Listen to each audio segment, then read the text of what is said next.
अगर एक आदमी हैवान बन जाए तो उसे अपराध कहते हैं, लेकिन अगर 32 लोग मिलकर एक 13 साल की बच्ची पर टूट पड़े तो उसे आप क्या कहेंगे?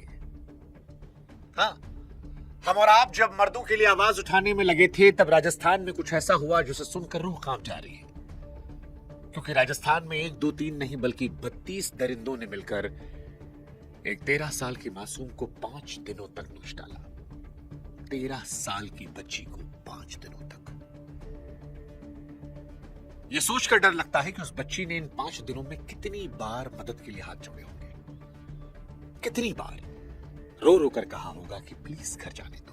आपको गुस्सा आ रहा है ना, नफरत हो रही होगी, लेकिन जरा ठहरिए, क्योंकि अब जो बताने वाला हूं मैं आपको, उससे आपको घिन आएगी।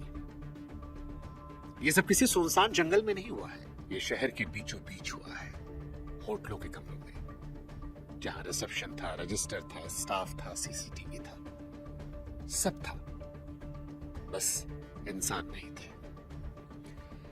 जिस रिक्शे वाले को उस बच्ची ने भैया प्लीज घर तक छोड़ देंगे कहकर बैठाने की रिक्वेस्ट की थी, उस रिक्शे वाले ने उसे किडनैप कर बेच दिया, जैसे मंडी में बकरा बिकता है। और खरीदने वाले कोई भूखे नंगे शराबी अपराधी नहीं, बल्कि होटल के मालिक, मैनेजर, पढ़े लिखे, इज्जतदार कहलाने वाले लोग। 5 दिन तक वो बच्ची को एक होटल से दूसरे होटल घुमाते रहे, वो चिल्लाती रही। जब दर्द ज्यादा बढ़ने लगता तो उस बच्ची के मुंह में शराब डाल देते। 13 साल की बच्ची को शराब पिलाते ताकि बच्ची के चीखे कमरे से बाहर ना जाए। सबसे बड़ी बात जानते क्या है? 32 लोगों से नोचे जाने के बाद वो बच्ची जिंदा है, जिंदा है शरीर से, लेकिन आत्मा मर चुकी है, क्योंकि स्कूल का बैग, दोस्तों के साथ हंसी, मां की गोद, सब कुछ उन 4 होटलों के कमरों में इन 5 दिनों में 32 लोगों के लूटे जाने से खत्म हो गया। और सबसे दुखद जानते क्या है? हमारा आपका रवैया, क्योंकि हम वो देश हैं जो क्रिकेट मैच जीतने पर सड़कों पर आते हैं, लेकिन हमारे देश की एक बेटी 5 दिनों तक होटलों में बिकती रही और हमारे शहर की नींद नहीं टूटी। और जब खबर बाहर भी आई तब भी इस देश में ना कोई कैंडल मार्च कर रहा है, ना किसी प्राइम टाइम में चीख पुकार मच रही है, किसी टीवी चैनल पे आपको यह खबर नहीं दिख रही होगी, सोशल मीडिया पर भी कोई शोर नहीं मचा रहा। और ये इस खबर का सबसे दुखद पहलू है। लेकिन आज ये चुप्पी मैं तोड़ूंगा, क्योंकि राजस्थान के श्रीगंगानगर में जो कुछ हुआ वो किसी के साथ भी हो सकता था, किसी शहर में हो सकता था, हमारे आपके अपनों के साथ हो सकता था। और इसलिए इस विषय पर शोर मचाना जरूरी है, इस विषय पर सवाल उठाना जरूरी है, इस विषय पर विरोध जताना जरूरी है, सरकार को जगाना जरूरी है, और यह सुनिश्चित करना जरूरी है कि हमारे देश में बेटियों की इज्जत आबरू कब रुकेगी। क्योंकि हर दिन 80 लड़कियों के साथ रेप होता है, हर दिन, और अब ये न्यू नॉर्मल हो चुका है। अगर महिला अपराध केसेस की बात की जाए वो तो लाखों में है, और उसी में से एक केस 18 जून की रात को हुआ था। नमस्कार, मैं हूं शुभांकर, और यह खबर बड़ी तकलीफ दे रही है मुझे, बहुत बहुत बहुत तकलीफ दे रही है, दिल टूट पड़ा है। 18 जून की रात 10:30 बजे श्रीगंगानगर एक 13 साल की बच्ची को घर जाना था। उसने वही किया जो आपकी बेटी करती है, मेरी बहन करती है। एक ई रिक्शा रुका, बैठ गई, उसी पल में उसकी जिंदगी बिक गई। वो रिक्शा घर नहीं गया, वो गया एक होटल, और वहां उस रिक्शे वाले ने उस बच्ची का सौदा कर दिया। एक सांस लेती, धड़कती, रोती बच्ची का सौदा, जैसे कबाड़ बिकता है। सोच कर देखिए, उस लड़की का रेट लगाया गया होगा, मोल भाव हुआ होगा, और वो बच्ची कुछ पता नहीं होगा, वो इंतजार कर रही हो कि रिक्शे वाले भैया बस आ रहे हैं अंदर होटल से। उसकी कीमत लग रही थी, और उसके बाद उसे अंदर बुलाया गया, और फिर वो 5 दिन शुरू हुए। 18 से 22 जून 4 होटल, एक कमरे से निकालो दूसरे कमरे में, एक दरिंदा जाए, दूसरा है, दूसरा जाए, तीसरा है, तीसरा जाए, चौथा है, 5वां है, 6वां है, 7वां है, 8वां है, 19वां है, और फिर 32 लोग आए। आप 1 से 32 तक गिन के देख लो, आपको समय लग जाएगा। उस बच्ची ने 32 लोगों को सहा है 5 दिनों तक, 4 अलग अलग होटलों में। घिन आ जाती है अंदर से। जब वो दर्द से तड़पती तो दवा नहीं, मां नहीं, डॉक्टर नहीं, उसको शराब डाल दी जाती ताकि शोर न मचा पाए, बेहोशी की हालत में रहे, और ये लोग उसकी इज्जत लूटते रहे। 22 जून को पुलिस ने निकाला, 5 दिन बाद, 120 घंटे बाद, हर घंटा मौत से लंबा। वो रिक्शे वाला सिर्फ ड्राइवर नहीं था। हम तो सोचकर परेशान है कि उसके घर में भी उसकी बहन होगी, बेटी होगी, उसकी मां होगी, उसकी बीवी होगी, फिर भी उसने बेच दिया पैसे के लिए। कितना सस्ता है इंसान। कल को हमारी आपकी बेटी किसी रिक्शे पर बैठी, क्या भरोसा कर पाएंगे? और असली गंदगी इस क्राइम में सिर्फ 32 दरिंदों की नहीं है, ये पूरी मंडी थी। उस मंडी में हर किसी का हिस्सा बना था। रिक्शे वाले का जिसने बेचा, मालिक जिसने खरीदा, मैनेजर जिसने कमरा खोला, स्टाफ जिसने चादर बदली, बच्ची की वो सूजी आंखें देखी, मुंह फेर लिया।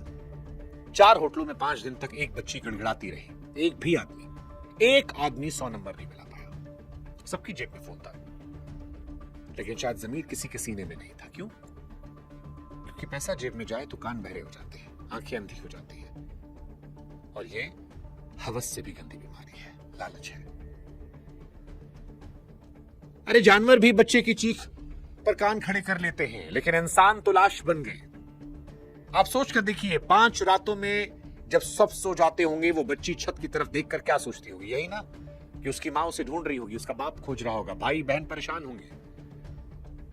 अपने ही शहर में उसके साथ 32 लोग खेल रहे थे 120 घंटे तक। और ये सिर्फ 32 दरिंदों का कसूर नहीं है। अगर आप इसकी जिम्मेदारी की बात करेंगे तो ये पूरे सिस्टम का कसूर है। वो पुलिस जो होटलों की चेकिंग के नाम पर रजिस्टर पर दस्तखत करके चली आती है, वो समाज, हम आप, जो हर मंच से बेटी बचाओ, लेकिन जब असली बेटी चीखती है तो हम कान बंद कर रहे हैं। और कान बंद कर रखा है ना, तभी तो किसी को सुनाई नहीं पड़ रहा, तभी तो किसी शहर में कोई विरोध नहीं है, वरना तो हर कोई अपना तमाशा लिए सड़क पे नाच रहा है।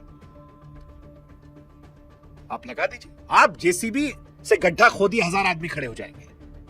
क्रिकेट मैच लगा दीजिए, लाखों आ जाएंगे। सिनेमा हॉल के बाहर भीड़ है, राशन की लाइन के बाहर भीड़ है, हीरो के लिए भीड़ है, सेल्फी खिंचवाने के लिए भीड़ है, लेकिन इस बेटी को इंसाफ दिलाने के लिए कोई सड़क पर नहीं आया, तब भी जब ये खबर बाहर आ गई। इसीलिए कह रहा हूं कि ऐसा अपराध अकेला नहीं होता, इसके लिए पूरा मोहल्ला, पूरा शहर, पूरा सिस्टम चुपचाप होता है, क्योंकि हमने इसे नॉर्मल मान लिया है। जब जघन्य अपराध होता है तब हम और आप परेशान होते हैं, वरना तो हर दिन में 80 लड़कियां को रेप होता है। हर दिन 80 लड़कियों का रेप होता है। हाँ ठीक है, खबर आई, एक्शन शुरू हुआ है, मालिक गिरफ्तार कर लिया गया है, रिक्शा ड्राइवर, ये सब गिरफ्तार हो रहे हैं। कहा जा रहा है बुलडोजर चला देंगे, लेकिन भैया रुको, बुलडोजर दीवार गिराता है, दरिंदगी नहीं। वो होटल गिराए भी किस नाम पर? अवैध निर्माण। अवैध थे इसलिए गिरा दिए, मतलब पहले से वो गैर कानूनी थे, सालों से धंधा चल रहा था, तब सिस्टम चुप बैठा था। आज अवैध बोलकर गिराया है जब 13 साल की बच्ची की जिंदगी को मलबा बना दिया गया। ये इंसाफ नहीं है, ये अपनी नाकामी पर डाला गया तिरपाल है, क्योंकि इमारत तो 6 महीने में फिर खड़ी हो जाएगी, लेकिन उस बच्ची का बचपन कौन सा ठेकेदार बनाएगा? और आप खुद सोच के देखो यार, जो होटल कल तक अवैध पता ही नहीं था, वो आज गिराया गया तो ये खाना पूर्ति नहीं तो और क्या है? और सबसे दुखद बात जानते क्या है? इस देश में पॉक्सो कानून बच्चों को बचाने वाला बनाया गया था, लेकिन ऐसा लगता है कि कानून है लेकिन दरिंदा डरता नहीं है, क्योंकि पॉक्सो कानून कागज पर तो शेर है, जमीन पर ढेर है। और अगर ना ढेर होता तो 13 साल की बच्ची को 32 लोग 5 दिनों तक 120 घंटों तक 4 होटलों में उसी के शहर में नोच कर नहीं खाते, उसके मुंह में दारू पिलाकर उसे बेहोश करके उसके साथ ये नहीं करते। और अगर ये कर रहे हैं तो इसका मतलब है कि इन दरिंदों को पॉक्सो का डर नहीं है।